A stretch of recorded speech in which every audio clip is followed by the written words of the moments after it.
নতুন নতুন ভিডিও পেতে সাবস্ক্রাইব করুন এসএনএস বাংলা অ্যানিমেশন চ্যানেল। শিক্ষণীয় গল্প, শিয়ালের ক্ষমতার অপব্যবহার। পাহাড়ে ঘেরা সবুজ তৃণভূমিতে সুন্দর একটা বন ছিল। সেই বনে বাস করত বনের রাজা সিংহ।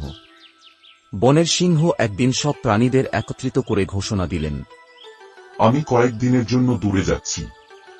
এই সময় আমার দায়িত্ব শিয়াল পালন করবে।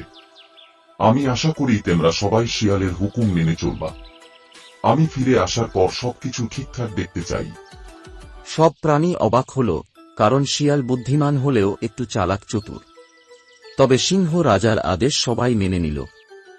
শিয়াল রাজা হওয়ার পর প্রথমে খুব ভালো ব্যবহার করল।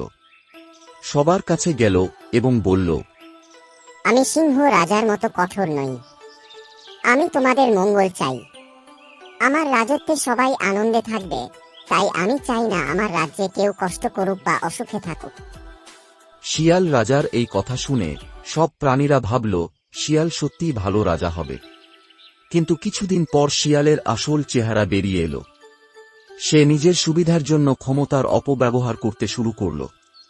শিয়াল ঘোষণা করল, সিংহ রাজা আমাকে সব ক্ষমতা দিয়ে গেছেন। আমার কথা না শুনলে শাস্তি পেতে হবে। এইভাবে শিয়াল বনের প্রাণীদের শাসন করতে শুরু করল। শিয়াল নিজের জন্য সবচেয়ে ভালো খাবারগুলো তুলে নিল।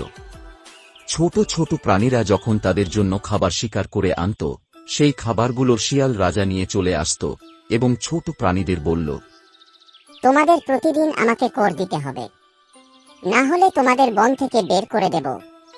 কচ্ছপের কাছ থেকে সে পানির কর নিল। খরগোশকে বলল, তোমার লাফানোর জন্য বেশি জায়গা লাগে, তাই কর দিতে হবে। এমনকি ময়ূরকে বলল, তোমার পেখম এত সুন্দর যে তার জন্য অতিরিক্ত কর দিতে হবে। এইভাবে শিয়াল বনের প্রাণীদের উপর অত্যাচার শুরু করল।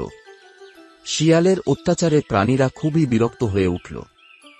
একদিন বনের সব প্রাণীরা মিলে আলোচনা করল এবং ঠিক করল, সিংহ রাজা ফিরে আসার পর শিয়ালের সব কুকীর্তি জানানো হবে। কয়েকদিন পর সিংহ রাজা বনে ফিরে এলেন। প্রাণীরা দলবদ্ধ হয়ে তার কাছে গেল এবং শিয়ালের অত্যাচারের সব ঘটনা খুলে বলল। সিংহ রাজা খুব রেগে গেলেন।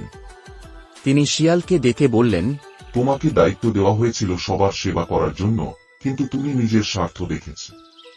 তুমি রাজ্যের বিশ্বাসঘাতক। সিংহ রাজার রোষে শিয়াল ভয়ে পালিয়ে গেল। এরপর সিংহ রাজা প্রাণীদের আশ্বস্ত করলেন, আমি আর কখনো এমন কাউকে দায়িত্ব দেব না যে তোমাদের দুঃখ দেয়। গল্পের শিক্ষা: দায়িত্ব পেলে সৎ থাকা খুব গুরুত্বপূর্ণ। ক্ষমতার অপব্যবহার করলে তার ফল একদিন ভোগ করতেই হয়।